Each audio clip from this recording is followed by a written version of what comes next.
Hello and welcome back to my channel.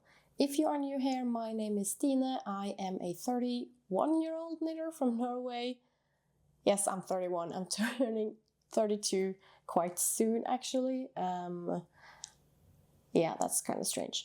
Anyway, on this channel, I share everything that I knit, all of the yarn that I purchase, all of my projects, works in progress, all of that jazz. I follow the traditional setup for knitting podcasts where I start with my finished objects, then go into works in progress, and then I do some acquisitions at the end if I have any. If my voice is sounding a bit nasal today, it's because I have a really bad cold, sinus infection, I don't know, but I wanted to film anyways. It's been a while since I was able to sit down and film. It's just been crazy lately at work. I got a promotion at work. We had a big international author visiting for a week, which took up quite some time. My daughter got sick, I got sick, my husband got sick, my daughter got sick again. So, that's just how life is. So I wasn't able to sit down and film this October summary before now, but I hope you'll forgive me for being a bit late with it. I have actually 4 finished objects today, which is a lot more than I usually have, and there's a reason for it, so I'll get into that. But the first is this, my new caramel sweater. It's the pattern by Petiteknit. It's a basic raglan construction. I changed the neck so it's not like the big roll neck that the pattern originally features. I did knit the sleeves a bit too long, and I'm not sure what I'm going to do about it. I might do nothing because it's not too bad, but it means that wearing this over a shirt at work is kind of awkward. Preferably the sleeves would be more like this. But yeah, it is what it is, and I'm not sure I'm going to do anything about it, to be honest. I do have some short-sleeved shirts that I can wear underneath instead of a long sleeve, so I think it's okay, but I do have a lot of extra fabric up here. Not sure I'm going to really do anything about it, because often I'll roll up my sleeves anyways, so I've just been wearing it this, and it's perfectly fine. So I think I'm just going to leave it here. I don't have all the time in the world to sit down and knit, and that just means I get kind of lazy when it comes to going back and fixing stuff like this. But I think I'm happy with the way it turned out. As I said, it's a basic, simple raglan sweater. It's knit from Sandnes Sunday, which I purchased more than a year ago when they had their sale with discontinued colors. I secured myself some light gray that was going out of their what do you call it, they weren't going to offer it anymore, so I bought a lot of that. And recently I then got some I got some thin silk mohair also from Sandnes, and this is the tweed version, which I think worked up really well with the merino wool. It's quite soft. I do feel it prickles a bit up on my chest and neck, but I'm fine with that. It's okay. And as I was knitting it, I realized how I've kind of fallen out of love with merino wool. It's kind of boring almost to knit with. I just started to love the Cardigan and the Norwegian wool so much more. Not to say I don't enjoy merino, because merino is beautiful and it's really soft and it's my preferred yarn for children's knits. But for myself, I just feel I don't need it. So unless there was a color I was really excited about in a merino wool and I couldn't get it in a more rustic Norwegian wool, I would probably go with the merino. But it's not a must for me anymore. And yeah, I guess that's what happens when you've been knitting for a while and you live in Norway. You start to appreciate your local yarns more, which is good, and it's more sustainable and all of that jazz. So anyway, I really liked how the tweed turned out with the tweed in the mohair instead of like in the main strand. I find it's more subtle, but it just gives something more to a basic pattern and basic like garment like this. So I'm really happy with it. I'm going to get a lot of wear out of it, I think. I could probably have cropped it just a bit more for it to be easier to wear with like high-waisted jeans and stuff. But you know, it is what it is. I'm really happy with it, and I'm sure it's going to find its way into my wardrobe rotation. The next finished object is was like a spontaneous purchase and cast on, and it is the vest number 1 by My Favorite Things Knitwear. I had it on a hanger in my closet, so I just picked it up like this, and it's easier to show you. I started a vest for my daughter, which I'm going to show you in a bit, and I just realized vests are really like handy pieces to have, and I really want one myself. So after casting on for her, I went out and bought yarn and cast on one for myself that I actually ended up finishing before hers. And I chose the vest number 1 from My Favorite Things Knitwear because I looked it up on Ravelry and it was just so pretty, and I also saw it on Instagram a lot, and that it was really versatile. So I made this with Petiteknit and thin silk mohair, both from Sannes Garn.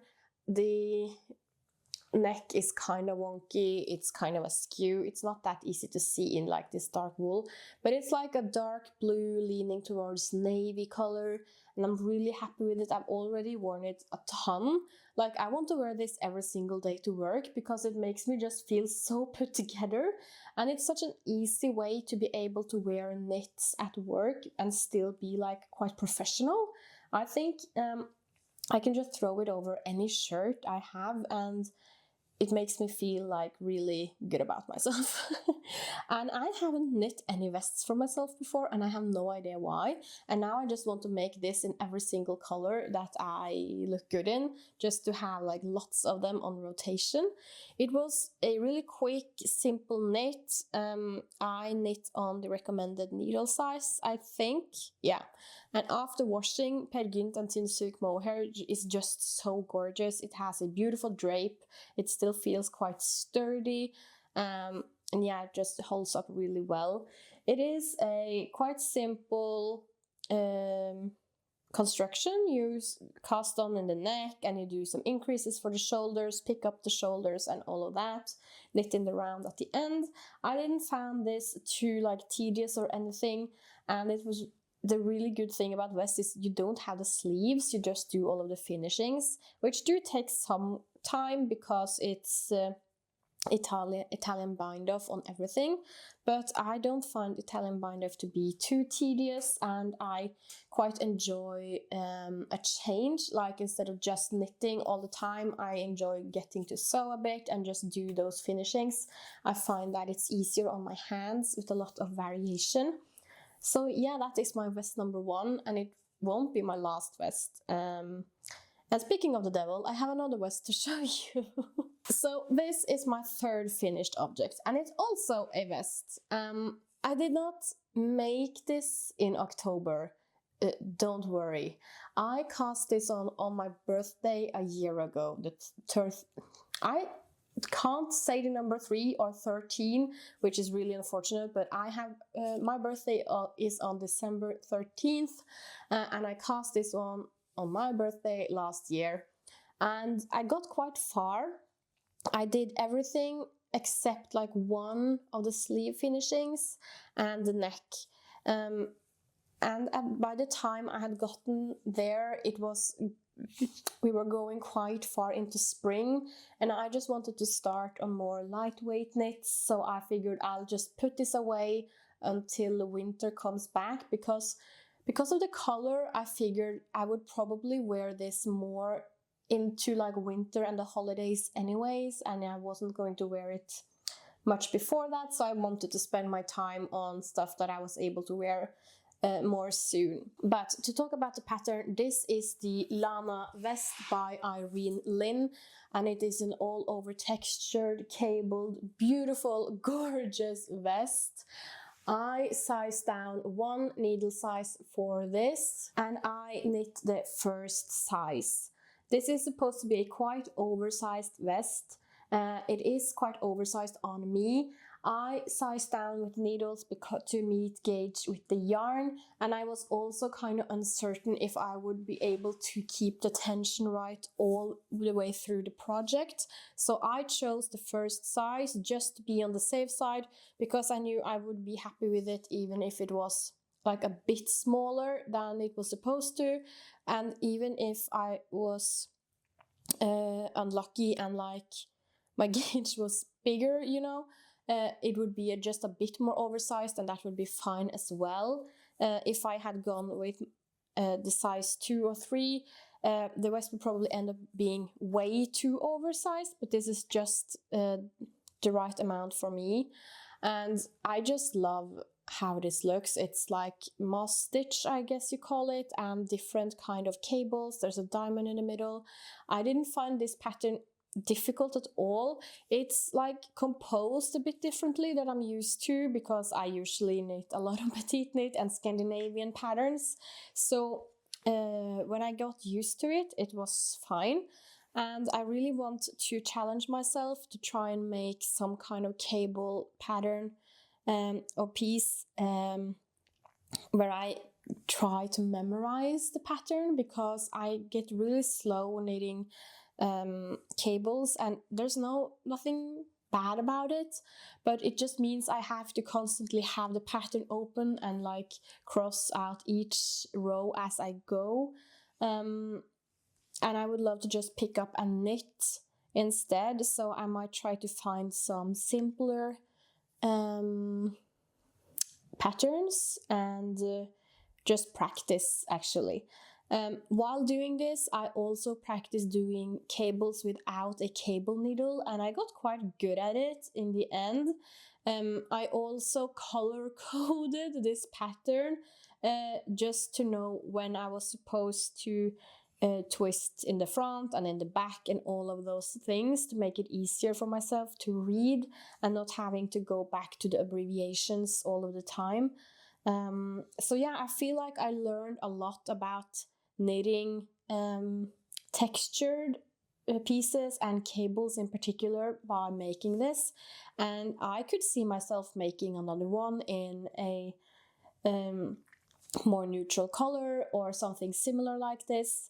And I just hope I feel confident enough wearing this. It's a quite striking color, this green, and it's quite a visible piece. I've worn it once after I finished it, and I really want to pick up the courage to go into work with this, especially for like the holiday season, maybe even with like some kind of brooch on the chest. I think that would be really cute. Oh, I forgot to talk about the yarn. This is Hillesvåg Vidde, I believe. I don't have my phone. Yeah, okay, I have my phone, so I can check because I actually recorded it. I'm trying also to be better at like actually writing down stuff. No, this is Hillesvåg Varde, and I'll just Google it very quickly so I can tell you what kind of yarn it is. It is a Norwegian yarn, that's for sure. So Varde is a like pelt wool, is that what you call it? I have no idea what you call it in English. But yeah, it is a two-stranded Norwegian wool, pelt wool. In the English it just says 100% Norwegian wool, so I don't really know what part of the yarn or the wool this is. I need to learn more about wool. I was supposed to do that this year, and there's no chance I have been able to sit down and read about the wool, but it's really, really beautiful. And because there are some natural like variations in the wool itself, it gets like a natural kind of marl, which makes for a really interesting color, you get these small like shifts and variations in it, which makes it really shiny. And this is also one of the reasons I find Norwegian wool to just be so much more interesting than merino, because merino is so beautiful for getting that like solid color into a yarn, while the Norwegian yarns just, they look more alive almost, because they have these subtle color variations and changes in them when you dye on top of them. So yeah, that is my Lana vest by Irene Lin. My last finished object is what got me into this vest craze in the first place, and it is this little Lulu slipover by Petiteknit that I made for my daughter. It has like these buttons in the sides, and I made it with tynn Cardigan and tynn silk mohair from Sandnes, and the neck is done in double Sunday, which I had in the same color, just to be on the safe side so she doesn't feel like itchy in her neck. She doesn't really seem to react to wools yet, but I don't want to like push it because I don't want her to hate wearing wool. So I try to just be on the safe side with it.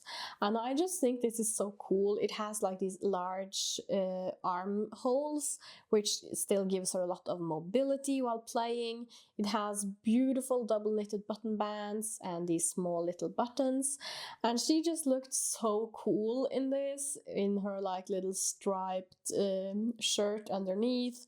And yeah, I can't wait for her to wear it more often. She didn't wear it to kindergarten today because they get like a warm meal today, and I didn't want her spilling like tomato soup all over it. So on the days they have like warm food for lunch, I try to be a bit more strategic about what clothes we put her in, just to be on the safe side, which you tend to be with kids.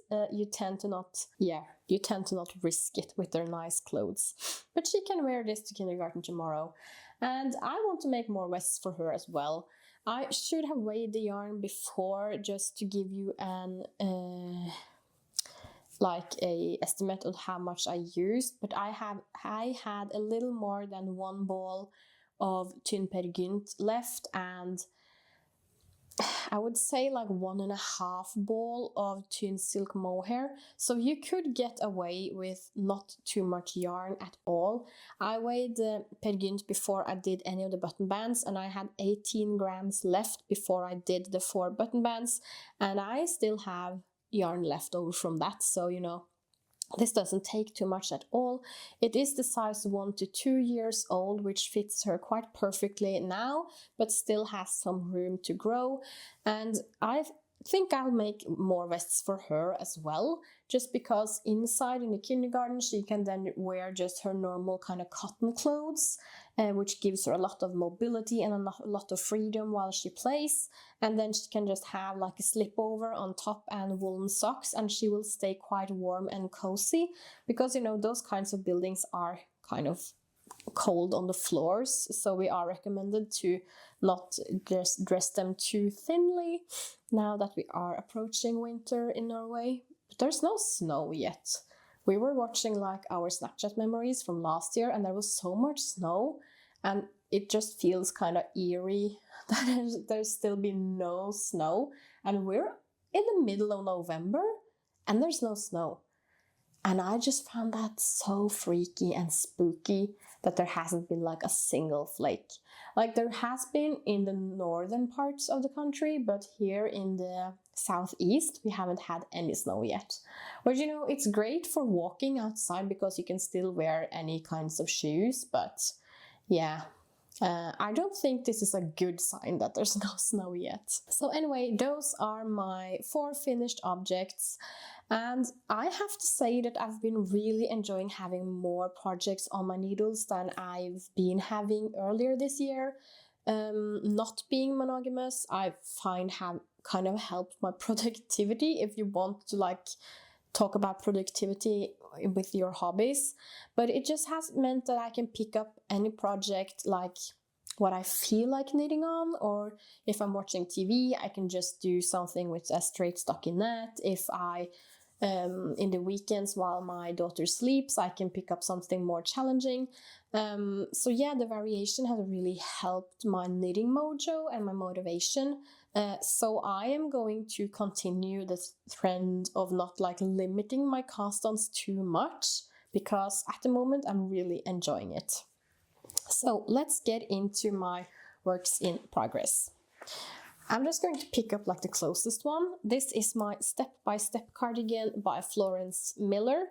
It's on a quite small needle, so it's kind of hard to see, but I am done with all of the raglan increases, and it is just a simple raglan semi-chunky cardigan, and I'm knitting it in Rauma Fivel, which is a quite lightweight Norwegian wool, and I am using this to make a tutorial for how I sew and cut and like stick cardigans to be able to knit them in the round. So I'm now at the point that I'm going to film the next kind of clip in my tutorial. But I'm just showing it to you anyway. I have just recently found out that this is like a trending color for this year, so I was quite on point there. So yeah, there's not too much to say about it other than I'm now going to split for the sleeves so I can continue working on it. And I really want to finish this in not too long, just because one, I want to have this tutorial finished by the end of the year, and also because I really want to wear this. This is like one of the deepest shades from my color palette, from my color analysis earlier this year, and I'm really interested in seeing how this fits me when it's done. I do see that it's picking up quite dark. It's kind of gloomy and gray outside, so the lighting isn't like the best, but I think you get a kind of representation of how this is going to be. It is kind of scrunched up and weird at the moment, so I think this will be easier to see in the next episode. If even I'm not, I might even be finished, you know. That might be famous last words. My next project you have seen before. It is the Nola sweater by Secondknit. I'm doing this in some Camilla Peel silky wool and Tynn Kid Silk Alle from Dale Garn. Both are discontinued yarns or colors and stuff, so I got the yarn quite cheap. There's lots of silk in this project, so it has a beautiful drape.